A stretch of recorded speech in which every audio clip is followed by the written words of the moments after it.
Hello everyone. आज के इस वीडियो का टॉपिक है इफ़ेक्ट्स ऑफ स्ट्रेस। इसके पहले वीडियोस में हमने सोर्सेस ऑफ स्ट्रेस के बारे में बतलाया था और मीनिंग ऑफ स्ट्रेस के बारे में बतलाया था। आज हम लोग उसके इफ़ेक्ट्स पढ़ेंगे कि किस तरह से वो हम लोग को साइकोलॉजिकली और फिजियोलॉजिकली वो स्ट्रेस हमें इफ़ेक्ट कर सकता है। इसके पहले कि हम लोग शुरू करें, हम लोग डेफिनेशन ऑफ स्ट्रेस के बारे में एक बार हम लोग उसको रिफ़्रेश कर लेते हैं। Stress refers to non specific response of the body to any demand made upon it. Hans Selye ने बतलाया कि स्ट्रेस क्या है। एक तरह की मानसिक स्थिति होती है, मनस्थिति होती है कि जब भी हम किसी इवेंट हमारे सामने आता है या जब भी कोई इस तरह का एनवायरनमेंट हमारे सामने आता है तो हम नॉन स्पेसिफिक रिस्पॉन्स शो करते हैं और उसके प्रति जो कि हमारे बॉडी को भी किसी न किसी तरह से प्रभावित करता है और जैसा इवेंट होता है, जैसा सिचुएशन होता है, उसी के अनुसार हम लोग रिस्पॉन्स शो करते हैं। मॉर्गन एंड किंग ने कहा है कि we will define stress as an internal state which can be caused by physical demands on the body,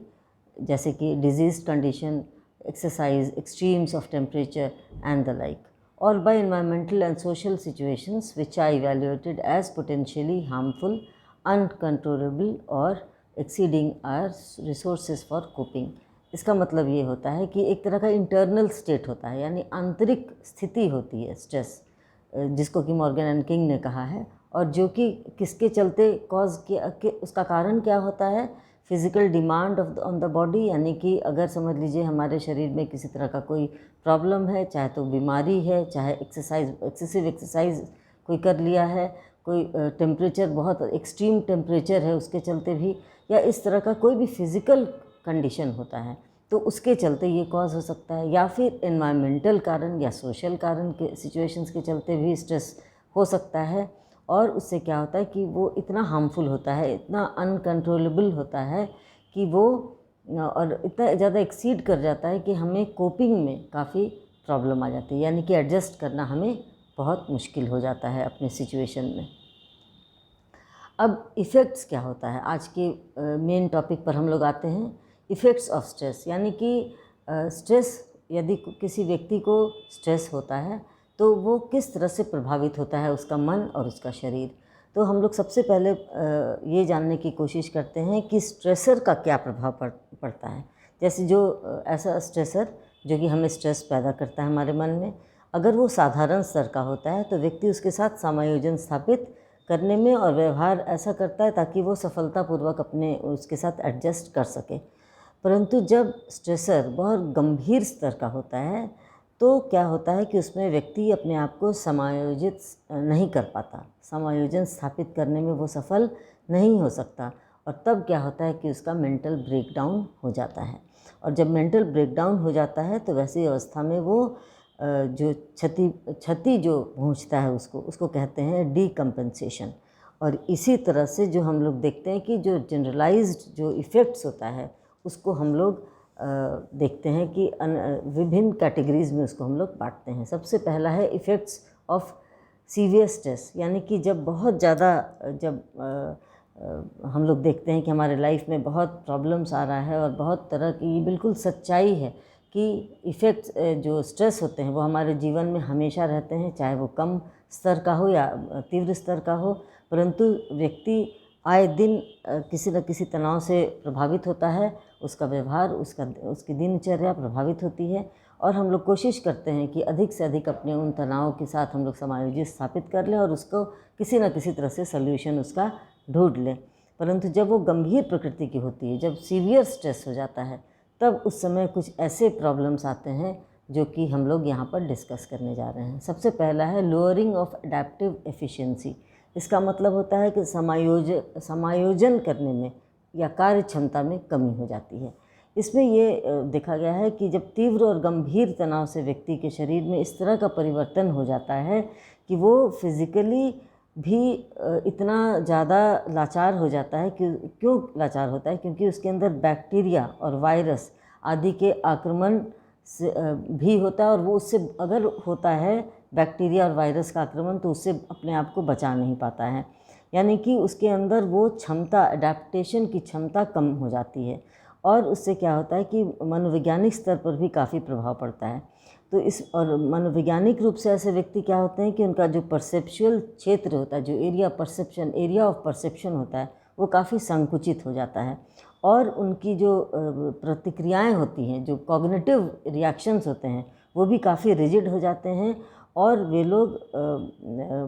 उनके अंदर इतना ज़्यादा डिप्रेशन की स्थिति आती है कि कई बार उन लोग आत्महत्या करने का भी तीव्र इच्छा उनके अंदर पैदा हो जाती है। तो ये गंभीर तनाव से व्यक्ति इमोशनली बिल्कुल डिस्टर्ब्ड हो जाता है और उनका लाइफ जो है बिल्कुल डिसऑर्गेनाइज्ड हो जाता है। दूसरा है depletion of adaptive resources. Depletion of adaptive resources का मतलब होता है समायोजी साधनों का समाप्त होना। जैसे कि लंबे समय तक अगर कोई व्यक्ति गंभीर तनाव से अगर गुजर रहा है तो उसकी जो एडेप्टिव रिसोर्सेज होते हैं वो नष्ट हो जाती हैं, वो क्षमताएं नष्ट हो जाती हैं। जब व्यक्ति गंभीर स्ट्रेसर से निपटने में अपनी शक्ति को लगाता है तो और स्ट्रेसर से निपटने के लिए उसके पास जो कम शक्ति या साधन रह जाता है, क्योंकि वो इतना ज़्यादा उसमें अपनी शक्ति को लगा देता है। और इतना ही नहीं, जब उसका गंभीर परिणाम यह भी होता है कि इस तरह के गंभीर तनाव से व्यक्ति में रोग से लड़ने की क्षमता बिल्कुल समाप्त हो जाती है या काफ़ी कम हो जाती है।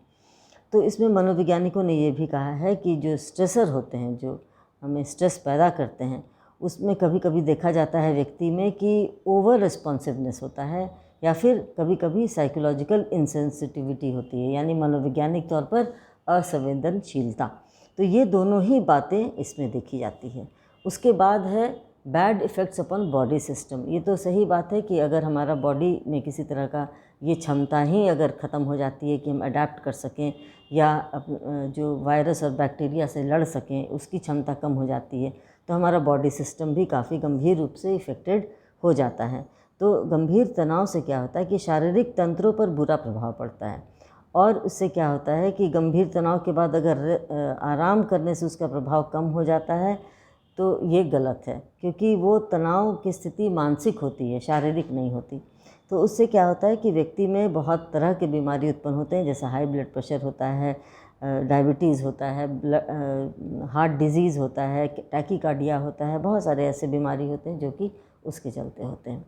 दूसरा है बायोलॉजिकल डीकम्पनसेशन। इसका मतलब ये होता है कि जैविक क्षतिपूर्णहीनता। इसमें क्या होता है कि गंभीर तनाव में क्या होता है कि जैविक जो बायोलॉजिकल डीकम्पनसेशन की बात हमने कहा वो निष्क्रिय हो जाता है और इसमें क्या होता है कि व्यक्ति में गंभीर तनाव जो होते हैं उनसे वे लोग लड़ पाने में उनका जो बायोलॉजिकल कंडीशन होता है वो सक्षम नहीं होता है। तो उसमें हम लोग पहले भी पढ़ चुके हैं, stage of alarm reaction, stage of resistance, stage of exhaustion, ये सब उनमें काफ़ी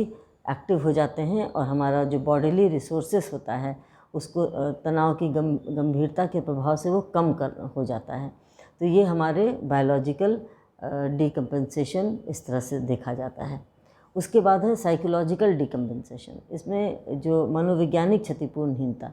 इसमें क्या होता है कि अधिक तनाव की गंभीरता से मनोवैज्ञानिक क्षतिपूर्ति होती है, क्षतिपूर्णहीनता होती है और इसकी क्षतिपूर्ति हम किसी भी तरह से नहीं कर पाते क्योंकि इसकी स्थिति बहुत ही ज़्यादा भयावह हो जाती है। इस तरह की परिस्थिति में व्यक्तित्व में कुछ ऐसा गंभीर रूप से परसेप्चुअल प्रॉब्लम होता है, इमोशनल प्रॉब्लम होता है कि वो अपने आप को एडजस्ट कर पाने में बिल्कुल ही सक्षम नहीं हो सकता। तो इसको 3 तरह से एक्सप्लेन किया गया है, अलार्म एंड मोबिलाइजेशन, रेजिस्टेंस और एग्जॉशन। तो इसमें क्या होता है कि अलार्म एंड मोबिलाइजेशन का मतलब है कि इस अवस्था में जो स्ट्रेसर से व्यक्ति निपटने की सभी साधनों को चौकन्ना करके उसे संगठित करता है और इस अवस्था में इमोशनल अराउजल बहुत ज़्यादा होता है, अत्यधिक तनाव, अत्यधिक संवेदनशीलता, अत्यधिक सतर्कता आदि व्यक्ति में रहता है और कम से कम उसमें सेल्फ कंट्रोल रहता है, उसके अंदर सेल्फ कंट्रोल बिल्कुल ही नहीं रहता है। इसके चलते क्या होता है कि मैल एडजस्टमेंट हो जाता है व्यक्ति में और चिंता, तनाव, पेट की गड़बड़ी, नींद की कमी, तो नींद वगैरह भी नहीं आती है, बहुत ज़्यादा कार्यकुशलता में कमी, इस तरह का उनको देखा जाता है। दूसरा है रेजिस्टेंस। अगर रेजिस्टेंस की स्थिति में, जिसको हम प्रतिरोध कहते हैं, कि तनाव जारी रहता है तो प्रायः यह देखा जाता है कि व्यक्ति उसे निपटने के लिए बहुत कोशिश करता है, तरह तरह के रास्ता देखता है, तरह तरह का राह निकालता है कि किस तरह से वो अपने इस